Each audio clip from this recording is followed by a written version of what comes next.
हमें एक पैरेललोग्राम की दो साइड्स की रेशियो गिवन है 4:3 और हमें उसका पेरीमीटर भी पता है 56 सेंटीमीटर और हमसे पूछा है कि उसकी लेंथ बताओ। दोनों साइड्स की हमें लेंथ बतानी है। ठीक है, अब ये हमारे पास एक पैरेललोग्राम है। पैरेललोग्राम क्या होता है? जिसकी अपोजिट साइड्स इक्वल होती हैं, है ना। ये आमने सामने वाली दोनों साइड्स इक्वल होती हैं। अगर ये 4 सेंटीमीटर है तो ये भी 4 सेंटीमीटर होनी चाहिए। अगर ये 3 सेंटीमीटर है तो ये भी 3 सेंटीमीटर होनी चाहिए। ठीक है, अब हमें क्वेश्चन में इसकी साइड्स तो दी नहीं हुई है ना। हमें साइड्स नहीं मालूम है। हमें कहा है कि दोनों साइड्स का रेशियो 4:3 है। रेशियो का क्या मतलब है कि जैसे किसी ने कहा कि ये जो साइड है बड़ी वाली ये 8 है और ये जो साइड है ये वाली ये 6 है। जब हम 8 को 6 से डिवाइड करेंगे, है ना, 8/6 करेंगे, 8/6, तो ये कितना आएगा? 2 4 जा 8, 2 3 जा 6, तो ये आ गया 4/3। तो वो हमें गिवन है 4:3। लेकिन ये तो किसी भी दो साइड को डिवाइड करने पर आ सकता है ना। अब उसी तरह जैसे एक साइड मेरे पास है 12 सेंटीमीटर और एक है 9 सेंटीमीटर। जब हम 12 को 9 से डिवाइड करेंगे, 12/9, तो कितना आ जाएगा? 3 4 जा 12, 3 3 जा 9, ये फिर से 4/3 आ गया, है ना। और उसी तरह से एक साइड हमारे पास 16 सेंटीमीटर है और एक साइड हमारे पास 12 सेंटीमीटर है। जब हम दोनों को डिवाइड करेंगे 16/12, तो कितना आएगा? 4 4 जा 16, 4 3 जा 12, फिर से 4/3 आ गया। लेकिन इन सब में से सही कौन है ना। तो सही कौन है इन तीनों में से, ये पता करने के लिए और भी पॉसिबिलिटी हो सकती है ना। 420 और 15 भी ले सकते हैं, वो उसका भी रेशियो 4/3 आएगा। तो ये जानने के लिए सही कौन सा है, तो इस पहले वाले ने क्या किया है, जिसने 8 और 6 बताया था साइड्स, उसने क्या किया है, 4 में 2 से मल्टीप्लाई किया तो 8 आ गया। और यहाँ पर 3 में 2 से मल्टीप्लाई कर दिया इसने तो 6 आ गया। इसने क्या किया, 4 में 3 से मल्टीप्लाई किया तो 12 आ गया। और यहाँ पर 3 में 3 से मल्टीप्लाई किया। उसी तरह इसने 4 को 4 से मल्टीप्लाई किया और यहाँ 3 को 4 से मल्टीप्लाई किया, है ना। तो सब 4 और 3 को कुछ न किसी वैल्यू से मल्टीप्लाई कर रहे हैं, है ना। जैसे 4/3 लिखा हो, जैसे ये रेशियो मुझे गिवन है, 4/3 मुझे गिवन है। दो साइड्स को अगर हम डिवाइड करते हैं तो 4/3 आना चाहिए, है ना। तो अगर मैं इसमें 3 से मल्टीप्लाई कर दूं ऊपर नीचे तो ये 12/9 हो जाएगा। तो एक साइड 12 बोल दिया, एक साइड को 9 बोल दिया, है ना किसी ने। अब किसी ने 4 से ऊपर नीचे मल्टीप्लाई किया तो कितना आ जाएगा? जैसे 4/3 में किसी ने ऊपर 4 से मल्टीप्लाई किया और नीचे 4 से मल्टीप्लाई किया, तो उसने कहा कि एक साइड 16 ले लो और एक साइड 12 ले लो, है ना। तो ये कि कुछ भी पॉसिबल है, हम इसमें मल्टीप्लाई करते जाएंगे, दो सेम वैल्यू से ऊपर नीचे अलग अलग साइड्स आती रहेंगी। तो इन चीज़ों से बचने के लिए हम क्या कर रहे हैं कि एक साइड को मैंने 4, क्योंकि 4 3 तो मुझे पता है कि डिवाइड करने पर 4/3 आना चाहिए, लेकिन हम यहाँ पर किसी नंबर से न मल्टीप्लाई करके x से मल्टीप्लाई कर देते हैं। x तो कुछ भी हो सकता है यहाँ पर, है ना, और यहाँ पे भी x से मल्टीप्लाई कर देते हैं। तो दो साइड हम 4x और 3x ले सकते हैं, है ना। क्योंकि बात तो अभी भी सही है। अब अभी भी हम अगर 4x को 3x से डिवाइड करें तो x कट जाएगा, x ने x को मार दिया, आया 4/3। अभी भी हम सही कह रहे हैं, है ना, कुछ गलत नहीं है। तो अब ये पैरेललोग्राम है, इसीलिए अगर ये 4x है तो इसकी अपोजिट वाली साइड ये भी 4x होनी चाहिए। अगर ये 3x है तो इसकी सामने वाली ये वाली साइड भी 3x होनी चाहिए। इतना तो हमें क्लियर हो गया, है ना। इस लाइन तक हम समझ चुके हैं। यहाँ तक 4:3 का क्या मतलब है। अब मुझे आगे पेरीमीटर दिया हुआ है 56 सेंटीमीटर।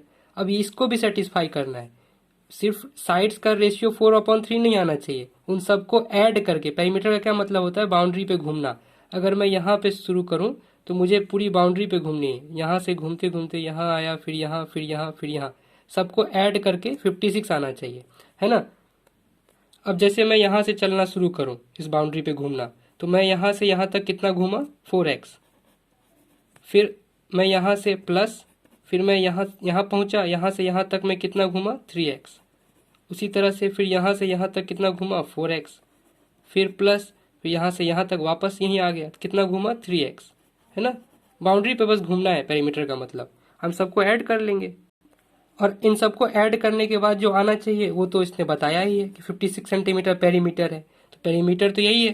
तो ये पेरीमीटर है किसके इक्वल? 56 के। इसने बताया ना क्वेश्चन में कि पेरीमीटर 56 है। तो ये पेरीमीटर लिखा हुआ है 4x + 3x + 4x + 3x। ये कितना होना चाहिए? 56 होनी चाहिए।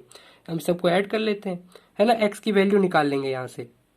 हम सबको ऐड कैसे करेंगे, 4 + 3 कितना होता है 7, 7 + 4 कितना हो गया 11, 11 + 3 14 ना, तो 14 14 कितना x, x तो सबके पास है ना, 4x + 3x 7x, 7x + 4x 11x, 11x + 3x 14x, ये 14x कितना होना चाहिए 56 इक्वल होनी चाहिए। तो x की वैल्यू यहाँ से आ जाएगी, x को मैंने यहीं छोड़ दिया और 14 को इसके नीचे ले आए, तो 14 4 जा होता है 56 है ना, 4 आ गई वैल्यू x की। ये समझ में आ रहा है ना कैसे किया, 56/14 को डिवाइड करेंगे तो 14 1 जा 14 होता है और 14 4 जा होता है 56 है ना, तो ये 4 आ गया आंसर। तो x की वैल्यू आ गई 4 है ना। अब मुझे साइड्स पूछा है इसने, तो हम यहाँ पर x की जगह 4 लिख देंगे, जहाँ x लिखा है वहाँ 4 लिख देंगे, तो हमारे पास ये जो आंसर है मेरे पास क्या आ जाएगा, जब 4 × 4 करेंगे 16 आएगा और 3 × 4 करेंगे 12 आएगा है ना। तो अगर ये 16 है तो ये भी 16 होनी चाहिए, ये 12 है तो ये भी 12 होनी चाहिए। तो दो साइड्स पूछा है मुझसे, तो एक साइड होनी चाहिए 16, दूसरी साइड होनी चाहिए 12, यही हमारा आंसर है। तो हम ये समझ सकते हैं कि इन तीनों में से सही कौन था, ये वाला, क्योंकि इसने 16 और 12 बताया था, ये सही है ना। हो सकता है तुक्के में बताया हो, लेकिन ये सही है। अब ये दोनों गलत क्यों है, क्योंकि इसने क्या बताया था कि एक साइड 8 ले लो दूसरी साइड 6 ले लो, इसने बोला एक साइड 12 लो और दूसरी साइड 9 ले लो। ये दोनों गलत क्यों है, क्योंकि अगर ये पैरेललोग्राम में ये 8 है तो ये भी 8 होनी चाहिए, और ये 6 है तो ये भी 6 होनी चाहिए। उसी तरह से ये 12 है तो ये वाली साइड भी 12 होगी, और ये 9 है तो ये भी 9 होगी।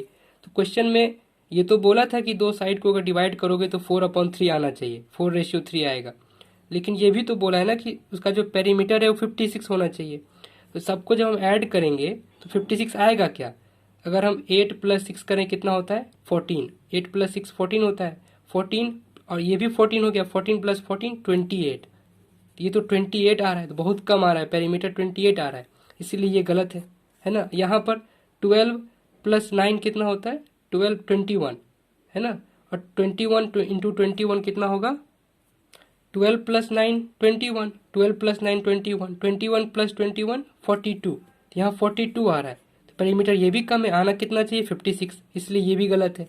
ये सही क्यों है, क्योंकि ये भी 16 और ये 12 है तो ये भी 12, 16 + 12 कितना होता है 28 है ना, 16 + 12 कितना होता है 28, और 16 + 12 कितना 28, 28 + 28 56, इसलिए ये देखो ये सही है। 56 यहाँ बोला भी था 56 आना चाहिए, इसलिए ये सही है।